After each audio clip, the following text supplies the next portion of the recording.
जब भी भूतिया स्थान यानी भारत के हॉन्टेड प्लेसेस की बात होती है तो सबसे पहले एक नाम का जिक्र जरूर होता है और वो है भानगढ़। माना जाता है कि भानगढ़ का किला भारत के सबसे हॉन्टेड प्लेसेस में से एक है और यहाँ आने से पहले लोग डरते हैं और कई लोग तो डर की वजह से जो है यहाँ आते भी नहीं है। ये तो दिन की बात है, रात में तो यहाँ ASI भी जाने के लिए मना करता है। इसी वजह से शाम 6 बजे के बाद यहाँ जाने के लिए मनाही है। लेकिन फिर भी लोगों की दिलचस्पी यह जानने में होती है कि आखिर भानगढ़ में ऐसा क्या है कि वहाँ जाने से लोग डरते हैं और इसके पीछे क्या कहानी है। साथ ही लोग वहाँ के दृश्य के बारे में भी जानना चाहते हैं कि वहाँ का माहौल कैसा है और वहाँ क्या क्या बना हुआ है। तो आज की इस वीडियो में हम आपको बताने जा रहे हैं कि भानगढ़ में ऐसा क्या खास है जिसकी वजह से इसे हॉन्टेड प्लेस कहा जाता है।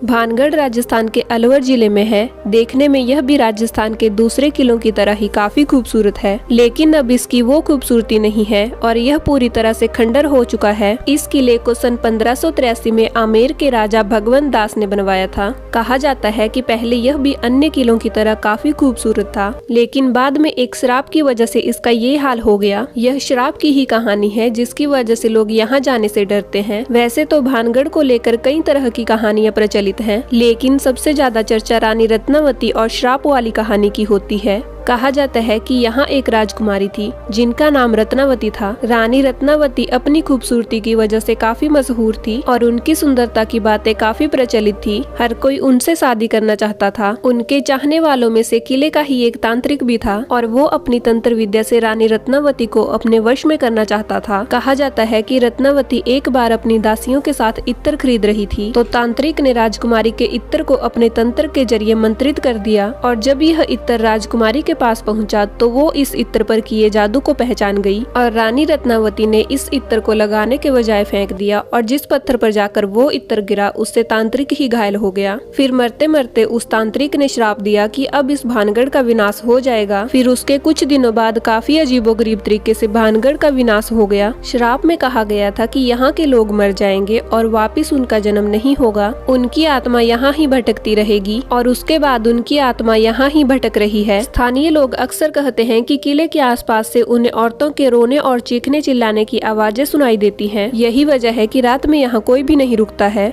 और लोग बताते हैं कि अगर कोई यहाँ रात में रुकता है तो वो मर जाता है या फिर 1-2 दिन में उसकी अकाल मृत्यु हो जाती है। जैसे कई लोग एक्सीडेंट में मर जाते हैं। इसीलिए इन प्रचलित कहानियों की वजह से लोग यहाँ रात में नहीं रुकते हैं और सूर्य अस्त से पहले ही यहाँ से चले जाते हैं। अब ये कहानी कितनी सच्ची है कितनी नहीं यह कह पाना तो मुश्किल है, लेकिन भारतीय पुरातत्व सर्वेक्षण द्वारा लगाए गए बोर्ड पर यहाँ आने वाले लोगों को अंधेरे में किले के अंदर जाने के लिए चेतावनी दी गई है। और अब आपको भानगढ़ किले के दृश्य के बारे में बताते हैं। इस किले में प्राचीन द्वार, बाजार, हवेलियां, मंदिर, राजमहल, मकबरा आदि हैं और किले में जाने के लिए 5 दरवाजे हैं। साथ ही कई मंदिर भी हैं जिनमें गोपीनाथ, सोमेश्वर, मंगला देवी एवं केशवराय मंदिर हैं जो कि नागर शैली में बने हुए हैं। इसके अलावा पूरी बस्ती एक के बाद एक 3 प्राचीरों से सुरक्षित की गई है। बाहरी प्राचीर में प्रवेश के लिए 5 द्वार बने हुए हैं जो कि अजमेरी, लाहौरी, हनुमान, फूलबारी और दिल्ली द्वार के नाम से जाने जाते हैं। मगर अब वहां बने मकानों पर छत नहीं है, सिर्फ दीवारें ही बची हैं। तो ये थी भानगढ़ किले से जुड़ी कुछ जानकारियाँ। अगर आपको वीडियो अच्छी लगी हो तो कमेंट करके बताएं और ऐसी ही और वीडियोस के लिए लाइक, शेयर, सब्सक्राइब करें।